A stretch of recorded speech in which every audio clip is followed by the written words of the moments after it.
I've read some stuff recently from some, reputable press that have said things about like the vaccine and the general narrative that a lot of people that even as little as 3 months ago who would have taken vaccines sort of without, yep, absolutely, that's what we need to do. There's a lot of big bulk of people now that are actually questioning and maybe giving it some thought based on the feeling that this constant kind of being convinced has made people sceptical. So in them kind of forcing it down your throat has actually made a lot of... I ain't got no theories as to why, but it just seems to be a lot of effort to... Like this morning, the woman I heard on the radio this morning, the woman who had it 90 years old, said it was the best thing ever.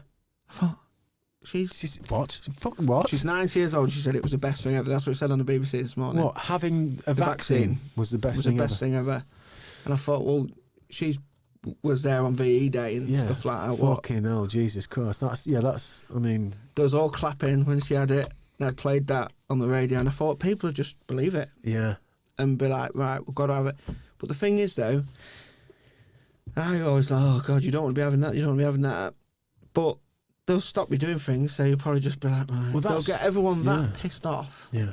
That everyone will be queuing up for it in the end. I mean, one thing that does scare me to death is because having kids now, for me, that's what makes me more look at it more.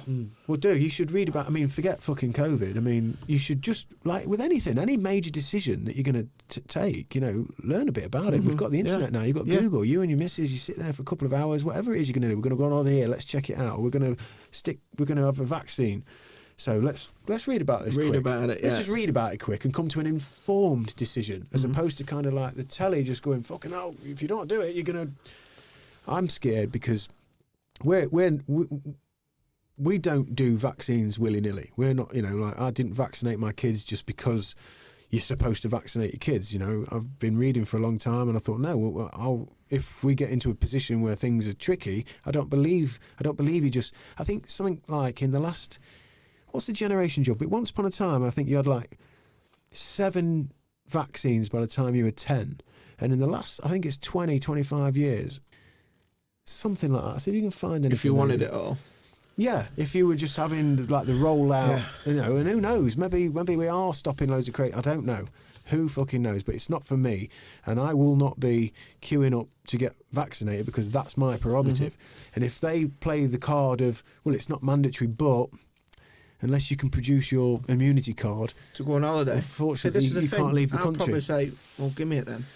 Just talk and go on holiday. And also, the way they roll it out, for the most needy and all that, so the old people, the carers, and this idea that, people are in the media world are going to go online and do it. I mean, fair play if they are, and I mean that if they're genuinely going to go online after 6 months of vaccination prep, which normally takes 10 years, and have a vaccine that they don't know what the side effects are, they've got nothing that they can actually call solid, then fair play to them. But me, rocking up and when I'm healthy, and like I don't know anybody. But that's wrong though. Struggling. Because they will do this. They will say you're not allowed to travel, or you're not allowed. Yeah. It could even get as bad as them saying you're not allowed to go in here. You're not allowed to go in there. Well, it might be that Andy and Glenn say, "Fucking hell, lads, it's a fucking. We've got to do it. We've got to in order for us to keep being open." Could be an app on your phone where you have to scan it. Yeah. And it'll let you into the cinema. Health Pass. Yeah, it could. It's the common. I forget the company. They're working on it. Yeah, it's all in process. Yeah. So the world's changing, man, and this is where I was going, Ryan, is that in the end, it all becomes digital. Everything becomes digital. Everything's scanned. Your whole kudos of who you are, what you are, your finance, your credit, the whole thing. Did you find anything? Well, I didn't find that about the vaccines, but this Luciferase is that the idea is that they can use this to put up, when they give you a vaccine, that they can use this Luciferase, to produce like a barcode like through your skin. That's it, yeah. So, like you said with the app, is it a colour? It's a colour, isn't it? That a certain light goes on it, and you can see what the code is that you've got in you. Yeah. Yeah. We've all seen the films. Yeah. And whatever happens in film, we end up manifesting into Usually, life. doesn't it? That's how it ends up being in the film, because someone goes, fucking hell, yeah. Yeah. There's a funny name, Luciferase. Yeah. Well, it's Luciferian, isn't it? Yeah, that's what we're... Mm-hmm. Yeah, I read there's a high-ranking American doctor, physicist lady. Was she? I forget. Fucking hell, I forget her name. But it was one of the first videos. This was way back, just after the first lockdown, and she did a really in-depth interview all about this element of the vaccine, of the is it NMRA vaccine? Oh yeah. Right, and this whole thing, and the idea that there's going to be code in it, and your biometric data will be stored, and that was one of the first videos that I'd seen. And this woman's fucking credentials were through the roof. I mean, she's fucking hell. This is podcast gold, not remembering her name and getting her up on the screen. But she'd done the whole rounds for years on the Oprah Winfrey shows and all that, and she was a trusted go-to. Yeah. In the main frame as well. Dr. Hilary fucking Jones. Everybody loves him because he tells us. And she was saying about that, and it was the first video that I got where it's like it got taken away. This video is misinformation, or this video is, and I was like, whoa, fucking hell. That's a qualified, like high-level qualified person. There's a lot of them doctors out there that are... See, I'll never go into it because I just can't be arsed with it. Well, you're smart, to be fair. There's loads out there. When you are going like deep into YouTube or Twitter or anything like that, there's loads out there that actual... Oh, watch this one as well, yeah, the Moderna vaccine. This was early doors. What do you think about going from human 1.0 to human 2.0? And what does that mean? Well, going from humans, as we now know ourselves, to human 2.0 has something to do with transhumanism. Yeah, I've seen this one. This isn't the one I'm thinking, but this is... It's about taking humans, as we know ourselves, and melding with artificial intelligence. No, this is good. Kind of like this is being the in same... The Matrix, if you've ever seen that movie. And that may seem kind of cool to you. We might have some superhuman abilities, maybe be able to think of something and it happens, maybe have some physical abilities that would be almost superhuman-like. That's the idea. That's what you see in sci-fi movies. And for myself, thinking about this topic, I'm like, well, I have some time. I think that's many years in the future. However, this question, this idea is now right in this moment. We need to make a decision. And I found out that we need to make a decision about this because I investigated the proposed COVID-19 vaccine. And this is my alarm call to the world. I looked at the pros and cons, and it frightens me. And I want you to know about this. You need to be very well informed because this new vaccine is not like your normal flu vaccine. This is something very different. This is something brand new. This is something completely experimental on the human race. Sure.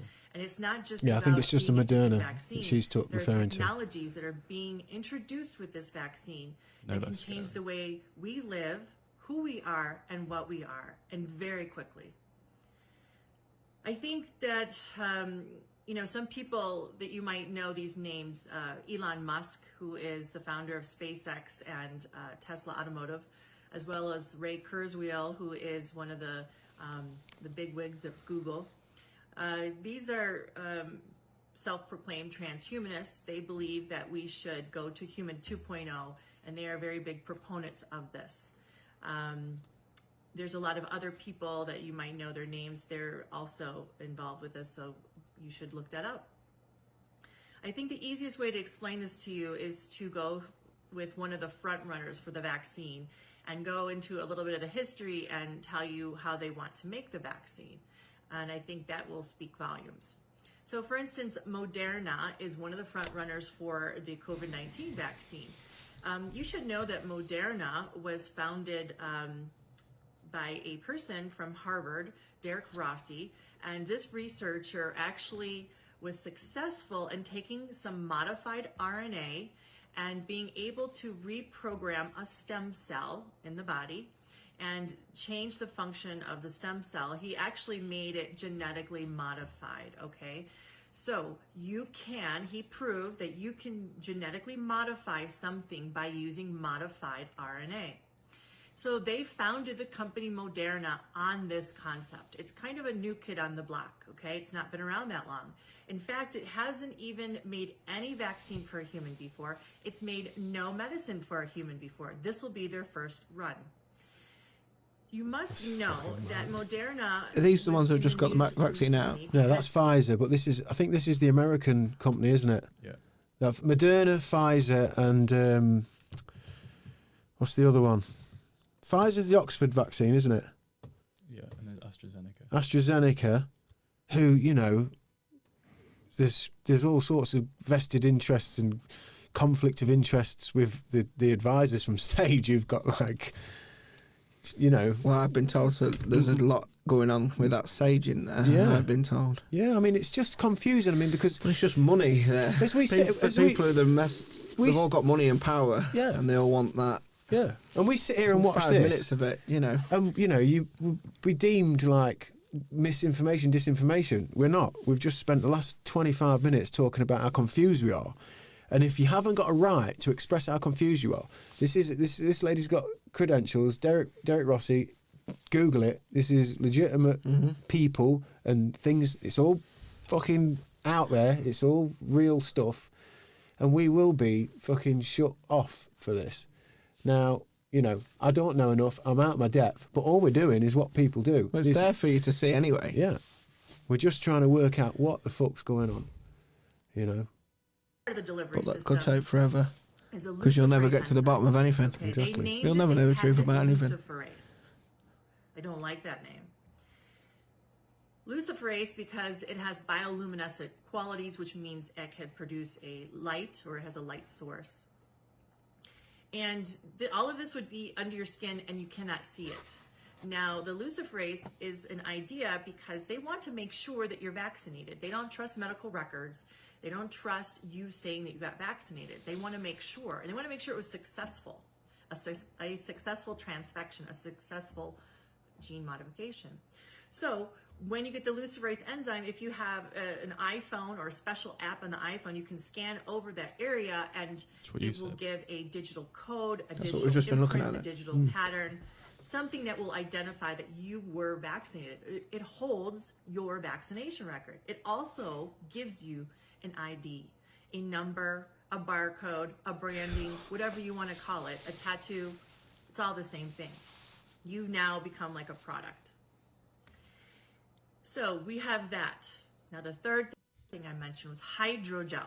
So hydrogel is actually an invention from DARPA, the Department of Advanced Research Projects Agency. This is kind of a sci-fi kind of a group from the Department of Defense, Pentagon of the U.S. government. They make these fantastic inventions. So one of them is hydrogel. Hydrogel, you can YouTube, look on YouTube, look at Profusa is one of the companies, DARPA as well as hydrogel, and you'll find some little 2-minute clips that they describe.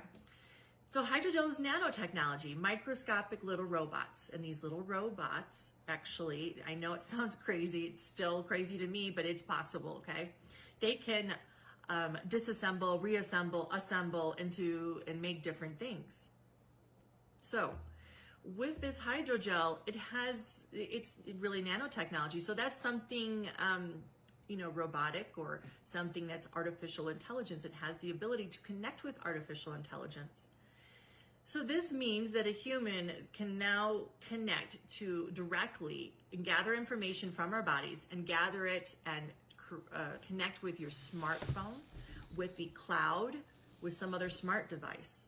And once this is done, this is 24 hours a day, 7 days a week, 365 days a year. Think about that. Think about how immediately that could change our privacy.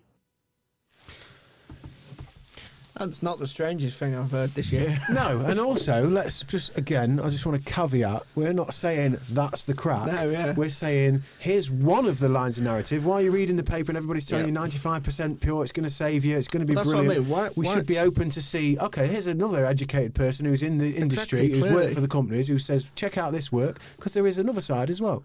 Why aren't she allowed to ask them questions, though? That's what gets me. Why can't she go in and say, look, on telly for us all to see? Because if everybody, I can only assume from that if all of us didn't really fancy she'd be found dead, your whole data, like on the government's computer about, you know, where you ejaculated last night and how many heartbeats you've got in a day, and you don't want them to have that.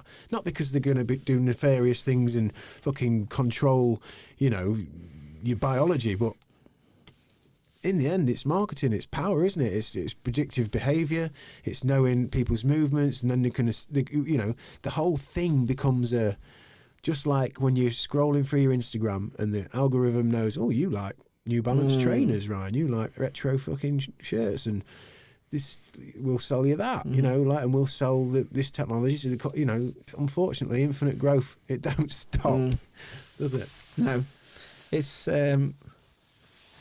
Like you say, you could go all day, couldn't you? And you still won't be anywhere near making a decision. No. Whether it's this or that or this or that. And I'd like, again, to fucking say, we are just human beings we don't know, trying to fucking work shit out.